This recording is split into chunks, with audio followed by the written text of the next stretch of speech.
Pranam Swamiji. Swami Chinmayananda, you're very well known in India. You've come from a long tradition of Vedanta. This is your first visit to Australia.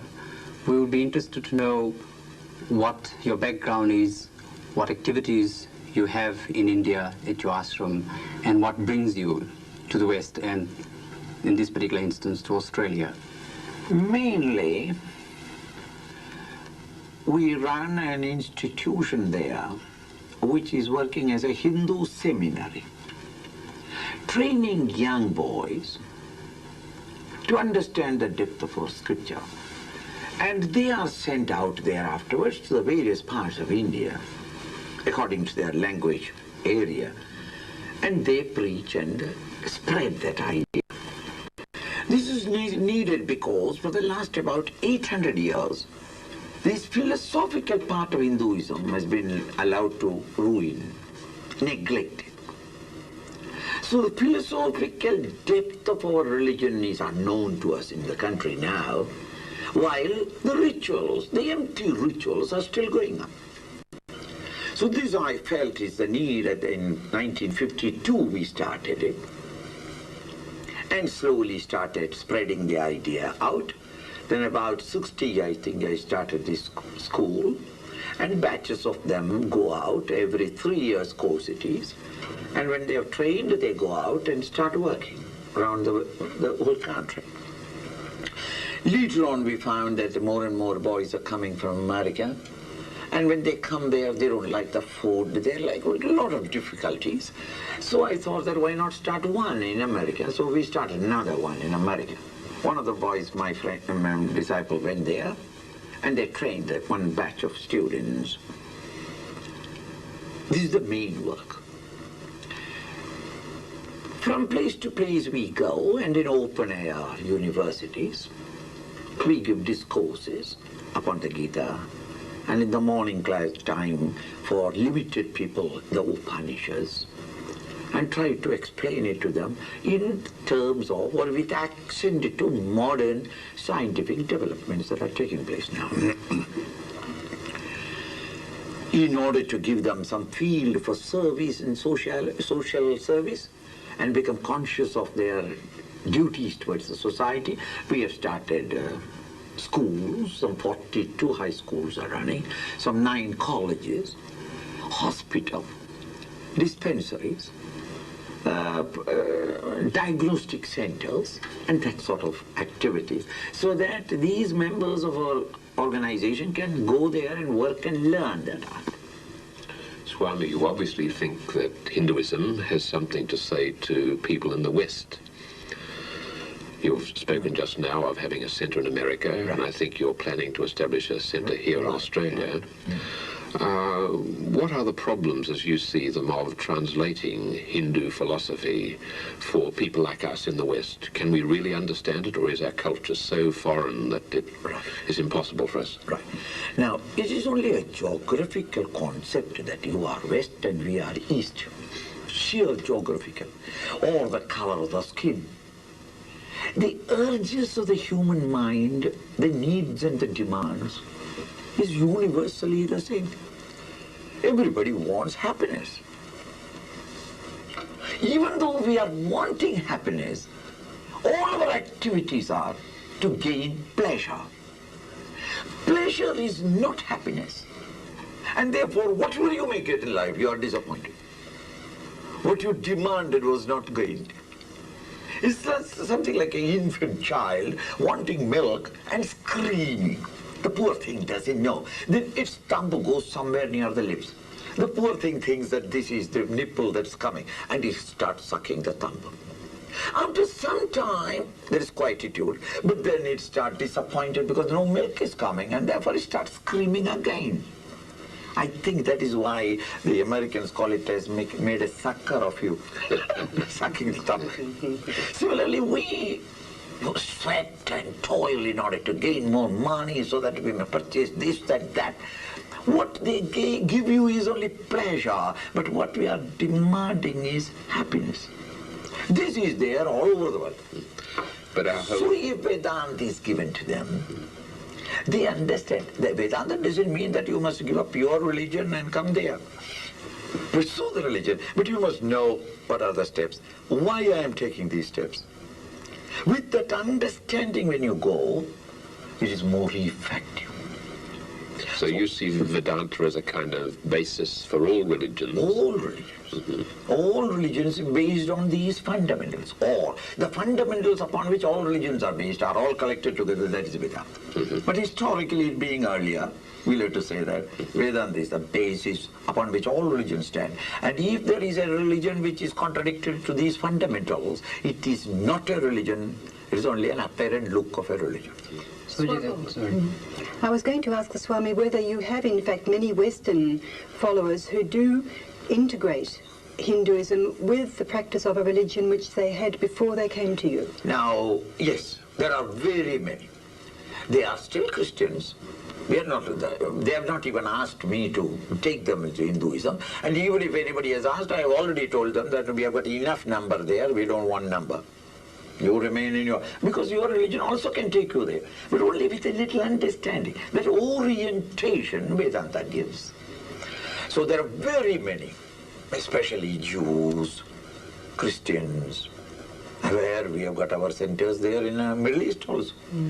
There are very many Arabs also. But still they are Muslims. They must study there because that is where they are born. From childhood onwards it was there. It is easier for them to appreciate it. So they need not change their religion, but understand that the fundamental, it is all one. It's different ways of reaching the same goal, and the emphasis may be different, but the path is the same. So they are all pursuing it, and there is definitely a large number, not a small number, large number of them are following very sincerely. Swamiji, some people though say that Hinduism is a religion that grew within the social structure of India, and therefore it supports a particular type of social structure, for example the caste system and certain other systems which make for a particular lifestyle, particular form of life, such that it may not be adaptable too easily outside India. Now, religion has got two aspects. One is the pure philosophical depth religion, and the other is the superficial, the ritualistic, the social discipline. The social discipline aspect of religion will be always reflecting the social conditions where it was born. For example, in Islam, there at that time, the four tribes were fighting with each other. To integrate them was the main idea. They were fighting among themselves because of the idols that the Greeks had left there. So then naturally the emphasis was, no idol worship, take the thing away, so that they call it, their mutual fighting is ended. Then they took together. So then what I meant was, there will be this concept of the reflection of the social conditions of the time in the superficial behavior of the religion, the ritualistic aspect. But the depth of philosophy in it will be universally applicable.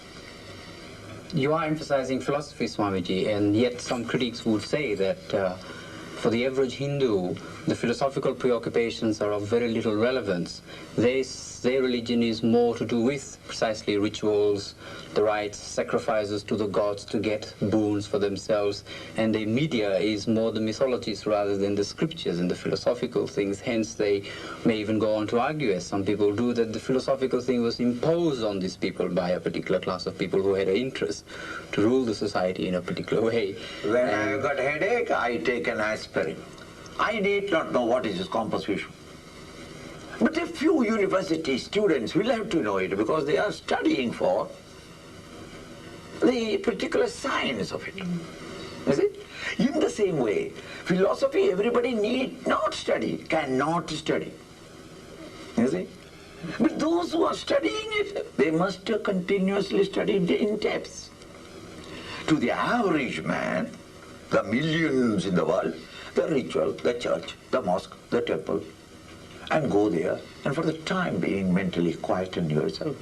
And I've got a faith that there is a forgiving, all-forgiving, infinite Lord whose grace will be with me is more than sufficient. Philosophy is studied only those who have got questions in the intellect. How, why, when? Then to them to satisfy them, the philosophy is given. It's not everybody who has got it. So that idea is not there. You also mentioned in between of the caste system. Casteism is the pervert, evil in our society today. But caste, you can't remove it. It is a scientific classification of human personality. There are Brahmins here in Australia. There are Kshatriyas, dynamic men of action, the politician in this country. Are there not commercial people here? The Vaishyas? Are they not mere brawn? Are they not good people here? You have to be whipped in order to get work out of them. Which part of the world is not there? These are the four names, and the original name, when you say, you immediately think of the decadent Confucians in India, but translated in English. Are there not brain trust in every part of the country? The Brahmin, uncompromisingly living their own convictions. Are there not dynamic men who want to bring those ideals into society and working? The leader class, the commercial, and the workers. So you see the castes as psychological types? Types. Yes. Psychological classification of the human minds. These are there all over the world. Casteism. Later on, what happened in India was, in the 2nd century, 1st century, they started eugenics. They started a human breeding experiment. Just as we breed today horses and dogs, where we are very particular that the breed must be the same breed, so that we may get good pups. They were anxious that we get good human beings, geniuses. So they, in order to do that, they selfed. That is the first, the word, technical term in agriculture, selfing. So the Brahmin should marry only in Brahmin. Thus their qualities are brought out. This experiment was done in the 1st century. And true enough, we had a harvest of geniuses in the 2nd century. Astrology, astronomy, medicine, mathematics. All these rose up at that time. But they continued. There was no other creative master to say that stop it. They continued. Therefore it has become more and more mutant. They what do you call that technical term? I forget now. That after some time, the seeds become very weakened. Yes. So today the Brahmin class has become weakened because of this inbreeding. You see, the Parsis have become inbreeding. That sort of thing has happened. So then what the situation was, the thing was that this was an experiment done. Slowly, the Brahmin class and the Kshatriyas together became the power politics in India. So the Brahmins started keeping away all the other parties or other castes away from the scriptural study, etc. So you see present-day castes as a degenerate form of the... Very degenerate form. But we can remove the casteism. That is why that word I used. The casteism we can remove. But caste you cannot remove. Caste is not who translated Varna into caste. Yes. I don't know, he must be congratulated. It's so beautiful. Because today we have got casting. A part of the machine you cast. So first you make a cast in clay and then you pour the metal into it. Then you get the same design. Mold. Similarly, there are 4 molds for human minds. Casts. And they become those who have got highly intellectual pursuits. And there are the others who are, dynamic men of action, wanting to serve the society, etc. There are others who have got always an eye on the profit. And there are others. If you can take work out of me, take. But give me food. Let me rest. That's sort of everywhere in the world. Even in your family we can find one son is a Brahminical type, other is in the same blood and same family. So it is a human classification.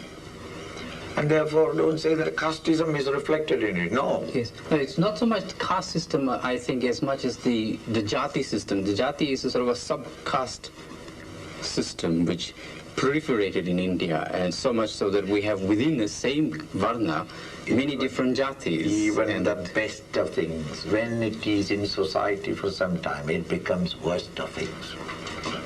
Human man when he contacts, he perverts everything for his own selfish ends.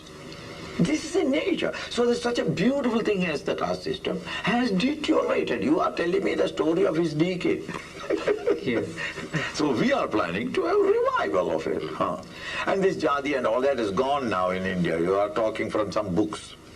From library you may talk, but in India it is gone because the economic development and everybody is fully engaged in it. There is no time for it. Swami, that leads to a question that came to my mind listening to you. The impact of Western technological culture in India is as great as in other countries. Yes. I wonder whether the caste system that Purushottama mentioned and that you've discussed would also have been affected by the impact of technology, Western ways of living and Western ways of organizing industry, so that the kind of Hinduism you are now teaching, a more philosophical approach, not only has to correct simple-minded country people, it has to also correct perhaps a changed Indian culture? You're right. This technological shock has shocked all cultures. Chinese culture is wiped out. And there are only Chinese and the Indian culture that is still living in the ancient time. And to an extent it has colored the Indian culture also. So that perhaps you are reviving Indian culture to some extent. But no, at the same time upgrading it to the modern times. It has to. Every culture has to. And you feel that Hinduism, in this purified form that you teach, can upgrade a modern, degenerate Indian culture? So, no, I can't pursue, and I'm not forecasting, but I think that these are the situations in which, without compromising the philosophical conclusions arrived at in the past, it has to. Now, really speaking, the New Testament, what is new in it? Old Testament upgraded to a certain need of the society. Is it not? This is very clear in the Indian history. Our culture, the Bharatiya culture, the Indian culture tradition, was the ancient. She saw rather, the Greek culture rising, coming to eminence. She applauded it, and then she was sad when it was decaying, and we presided over complete annihilation. Roman culture rose up, died away. Egyptian culture rose up, died away. Macedonian culture rose up, died away. All these we witnessed. But the Hindu culture is even today, we are discussing now, because it is not a historical in the library only, but it is dynamically living. Now, what is the secret of it? I'm answering your question. Yes, what is the secret of it? Nothing in the world can be permanent. So a culture also must decay. Our culture also many times decayed. But every time they all thought that Hinduism is dead, she got up at the burial ground and said, "Where have you brought me? What is the matter with you?" She revived. Each time when we thought that it died, it revived. Somehow or other there is that intrinsic vitality in this culture, that at the last lingering moments, a great master or a great leader is thrown up. Who uplifts it? Thus the Vedic culture was dying, Vyasa was thrown up. The Pauranic culture came. The Pauranic culture also decaying, great Hindu rose in revolt against it, called Buddha.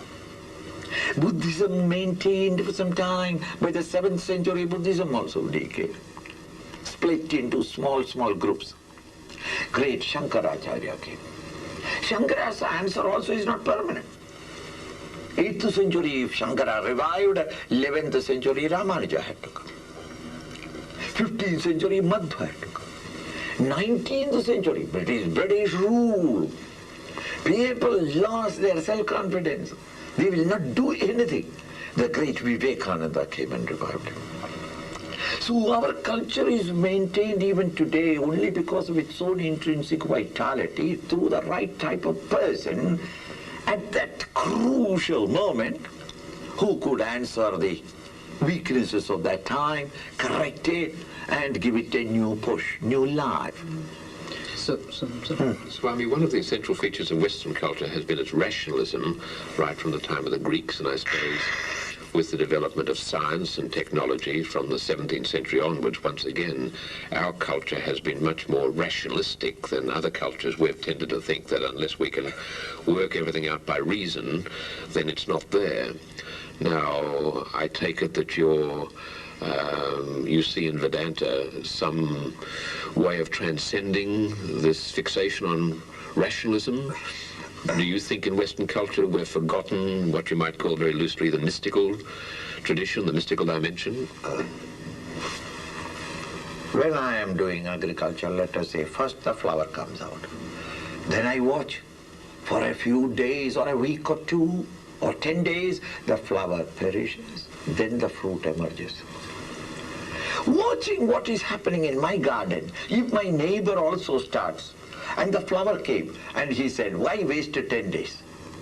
The flower has come. Now the flower takes 10 days before the fruit can come. So he plucks the flower and throws it away. Do you think that any fruit will come out of it? The flower must come. The flower must open up. The opening of the flower is not its fulfillment. The fruit must emerge out of it. Rational, intelligent thinking is necessary. In Vedanta, logic, the Nyaya and Tarka, it's a hair-splitting, I tell you. And without that subtle intellect, you cannot understand Vedanta also. But then Vedanta never stops there where the British or Western countries stopped. Mere rationalism, mere rationalism. We understood the limitations of the intellect. So intellectually, to come to a conclusion, rational thinking is necessary.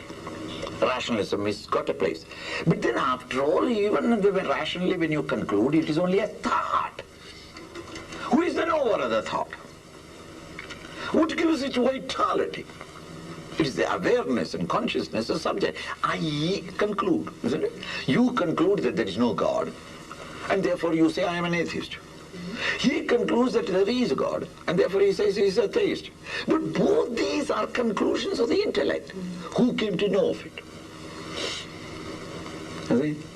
So, anyadeva tad vididadhau avididadadhi. Just now we are taking Kenopanishad. It is something, this great reality is something other than what you know, and something more than what you don't know. To know and not know are the intellectual concepts, conditions. Who is aware in this? I know what I know, and I also know what I don't know. Then who is this I? It can be this known and unknown. They are the objects of my awareness. This awareness must be me. Thus we go beyond. Therefore everybody thinks that no, it is not rational. Without rational thinking you cannot come to that point. We must live through the intellect to the zenith of the intellect. And then must have the heroism to go beyond the intellect. That they don't. And this is what you are teaching your young boys and spreading... Exactly, mysticism. Through intellect. Because if you just merely talk mysticism, they will not understand. Through intellect, satisfy all your questions. How, why, when, what, where, who. Even after all these, what is the conclusion arrived at? It's only an intellectual appreciation. No, it must be a spiritual apprehension. So we push them towards it. And you think it's possible to discover some kind of basis for unity, say, between the tradition of Christian mysticism and Hindu mysticism? Now look, at the mysticism level there is no quarrel. All are one. It's as if everybody copied from the other. Honestly, even phraseology is the same. Now even your description of God or the highest reality, it is timeless, it is birthless, it is deathless, immortal, eternal, immutable, changeless. These are the same words in all the Quran also says the same. Christianity also says. You see, it is only in the lower level that the distinctions. The church is not like the mosque. Mosque is not like the temple. The puja vidhi is different. The dress is different. What you offer to the Lord is different. But that is because of the climatic conditions, etc. On these unnecessarily power politics, I tell you, that is nothing but, it is not religion that is quarreling. Religion with politics quarrels. And perhaps it always will. Exactly. they are mutually allergic to each other.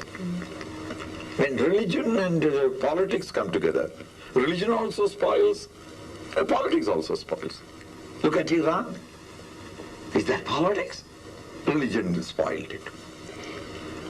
Well, also when you were talking about revival going on in India of traditions, would you say revival, or would you also talk about, say, progressive evolution of a tradition? In other words, no evolution possible. We have reached what's in the beginning is also in the end. Yes, we have zenith as a reach, as a Vedantic vision. We have reached the Brahman, the reality, beyond which there is nothing. We reached there in Vedanta, though. Now, somebody might say that the whole Vedic tradition is an interlude, they say, between what was the proto-Hinduism, which was in the Indus Valley civilization, and then the later Hinduism, which arose with bhakti and so forth. It has nothing to do with this, what we are talking. Bhakti is only one of the new ways of approaching the antakarana shuddhi, or the inner purity. Prepare you for contemplation. After the contemplation, when you are contemplating, whether it is Krishna or Shiva, the pure state is the same. Even in Puranas. Sri Krishna Paramatmane Namaha. Sri Krishna is nothing other than that Paramatman, that supreme state. It is being conceived in the form so that the mind may fix itself up. So that is all means. Means are being evolving.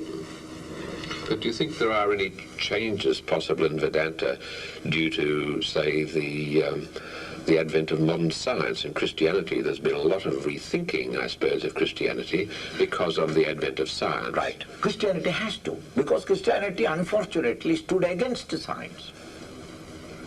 In India, we never stood against science. We said this is para, and that is apara knowledge. This is lower knowledge. This is higher knowledge. And we applauded the lower knowledge people. Continue. What do you say to the scientists who say, no, it's really the upper knowledge, so science is the only sort of knowledge? Lots of scientists say that. They call that. But then when it came to now sub-nuclear and subatomic science, the metaphysics and physics are merging together. There is a kind of mysticism of physics today. Exactly, it's exactly what I'm saying. Because that marginal line they can't understand. Whether it is spirit or energy or matter, they can't say. All of them are merging into one. I will wait another 20 years, you can afford to. You are young. I will quit. In another 20 years' time, I'm sure that the entire attitude will be changing. Many of the higher physicists have changed their attitude. Right? Yes. So then in the great Vedic period also, I think that they searched first outside the reality and found that it is all pointing towards him, and then therefore they left that. Those who want to play with it, play. They entered into a higher state of searching the spring of all consciousness within themselves. When they reach there, they say that they have all satisfied, all questions are solved. There is nothing to question about because there is only one infinite self. One of the complaints that Westerners make about Eastern religions in general, not just about Hinduism, but say about Buddhism, is that they're not really concerned with improving man's social lot, that they're not concerned with social justice. Right. Is that true, do you think? It is true in the sense that we don't strut about saying that we are going to save mankind and bring about every 25 years a total world war for peace. We believe that if man individually can reduce his ego and selfishness a little, social order automatically comes. Even today, what is the social difficulties? Our selfishness only. Countries have got selfishness, communities have got selfishness, isn't it? The trouble that is coming up now here, Asia, go back, Asians, go back. Why? The selfishness that we are not getting that much of a job, we would have got more job. You understand? Stand apart, I am not politician. Stand apart, I am just giving you a vivid example. So too everywhere. The rich doesn't want to share it with others. The poor one doesn't want to work, but want to get a share of the rich. I mean, everywhere. Selfishness comes, even in your family. If a man is more selfish than the woman, they have to part each other. Would you claim, Swami, that Hinduism is better equipped to handle this universal problem than other religions? I wouldn't say that. It seems to be a universal problem, doesn't it? Yes, I wouldn't say that. Every religion is capable of that. But to the modern youngster, the appeal of the Vedanta would be much more stronger. Why? For the last about 4 or 5 generations, we have been massaging the head of everybody at the expense of the heart, isn't it? Humane qualities, where do we teach? In your university, which is the class where the humane qualities are displayed? Never. It's all rational. And when you are purely intellectual and no emotional beauty in you, according to Shakespeare, he is a villain. Bolingbroke, Richard II. Bolingbroke is the villain in that poem only because he is purely intellectual. He says the same about Cassius too. He thinks Cassius also says men in danger. So there you are. So I am not exaggerating. So they said, no, if man is fully developed and learned the art of giving up a little of the animal selfishness, in the animal level it is a glory, because self-preservation. But having become a rational human being, you have no duty to preserve yourself. How does a Western student then begin to get to grips with Vedanta? One thing is that we first ask him a few daring questions. What is life? Why are you here? What have you done for yourself all these years? You are 30, 35. What did you do for yourself? You earned a little money. For whom? For the wife and children. You built a building. For whom? For your wife and children. What have you done for yourself? He's shocked. By Jove, I never thought of that. Help him within his own selfishness. Slowly make him understand. Then what can we do now? What is it that we can do for ourselves in life? Don't tell me that you earned a lot of money. That is for the banks. You get only a bank book. But the money is used by the bank. That is not for you. What is it that you have done? What is your contribution? Not I am talking to society, to yourself. You ate and spoiled good food. Is that what you have done? Then they become shocked. And what is it that we can do? You understand? So how can you master yourself? And through that self-mastery, how can you master the environments and situations that come around and about? At this moment, you are an automaton. If everybody is rocking, rolling, you also rock and roll. You can't neither come out of it, and everybody is taking drugs, you have to take drugs, full stop. You are not yourself, you have no individuality, you don't think for yourself, you don't carve your own life. You dress as everybody else dressing, you eat because everybody is eating, you drink because everybody is drinking. Where is your life gone? When these positive but the naked questions are asked, they become really upset. Then we start slowly. By a chart, we try to explain the fundamentals as quickly as possible to communicate. Because, the old method of studying takes about 4 years. The elementary things. The categories, all right, of the science. Then applying it, you have to go into the science. It takes that, which now we have reduced it to 4 days talks, 4 talks. About 1.5 hours a day, 4 talks, and through the help of a chart and all that. So they get a grasp of their own inner working of their personality. What are the weaknesses of it, why the weaknesses are there, and how am I to get out of those weaknesses? They get the idea of it. How important is the study of the scriptures in this? Oh, the scripture alone is the only authority. Because, they did not accept me. I may be bluffing. Nobody has got the right to say anything about it. It has been all said in the scriptures, which has been again and again confirmed by various masters with their experiences. So those very scripture we teach, and from there we evolve and explain to them how and its application today in life, which they may not be able to immediately, that we will try to apply, give it to them. There you are. The scriptures, Swamiji, as you said the other day, also say that the Hindu god is Achalam, immovable. You can't move. How are we going to move the Hindu god to the west? That was just a side comment. But where would you place, say, Gandhiji, Mahatma Gandhi and Sri Aurobindo in the context of modern Hinduism? Both of them were great seekers. One sought it in society, and the other sought it in retirement. Both are seekers, great seekers. And we appreciate them more because they have been useful to the society. They had a relevance to their age. So the other seekers who are seeking there in the Himalayan valleys are ignored by us because we don't know what they did. These people did it, and therefore we say that they are great. But they are all seekers. They are on the path.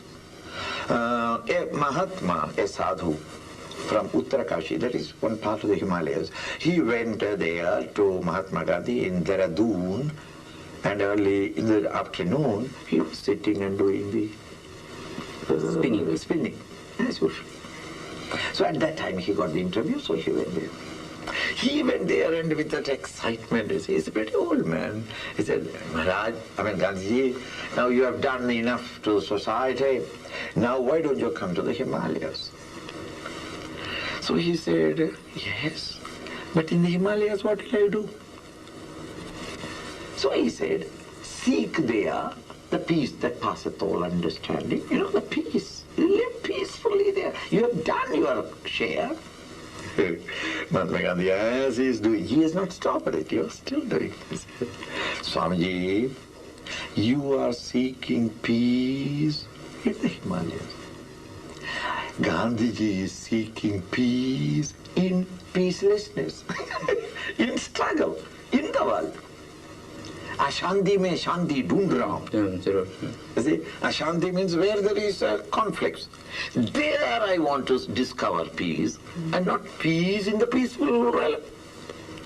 He explained, that shows that he is still seeking at that time also. Only thing is, some seek it in the world while serving the society, karma yogi. Others will be withdrawing and philosophical study and contemplation, meditation, and he who doesn't want to meet anybody and quietly and undisturbed, he did that, Aurobindo. So all these are seekers only. Gandhiji confessed that he had not read the scriptures. Well, not many. He read some of the Puranas, but not the Vedas and so forth. So in light of that, would you say that he compromised Hinduism because he wanted to have Hinduism adopt to a modernizing India, or would he have kept quite close to the... Now, when you say that studying the scripture, scripture is not Veda. The Upanishads portions are called the scriptures of India. Upanishad and the Gita and the Brahma Sutra, these are the three main scriptures of India. Vedanta. For three main books, of which Gita he has been studying. Gita is the essence of all the Upanishads. So you can't say that he has not studied the scriptures. What are you talking? He says it.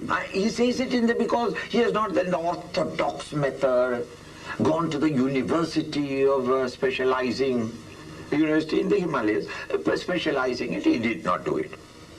But the Gita, he has written a commentary also. And there's certain portions he has said that I don't understand it. Okay. Because he has not gone to the original textbook. So that I don't think that that is much of a... But what's happened to Gandhiji in India in the modern day? He seems to be forgotten. Nobody is remembered.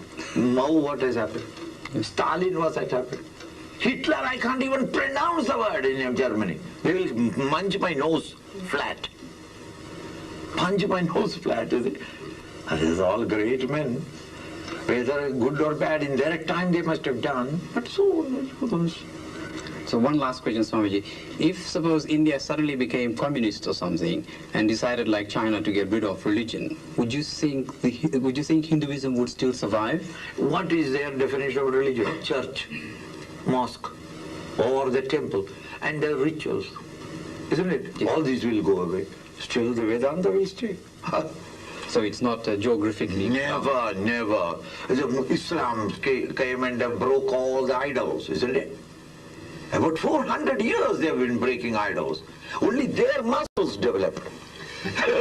Our religion did not break. This is only a symbol. So long as the philosophy remains. So long as the first mantra or the Ishavasya Upanishad remains. Philosophy is in the country, it will come up. Isavashedam Sarvam. Thank you very much. Thank you.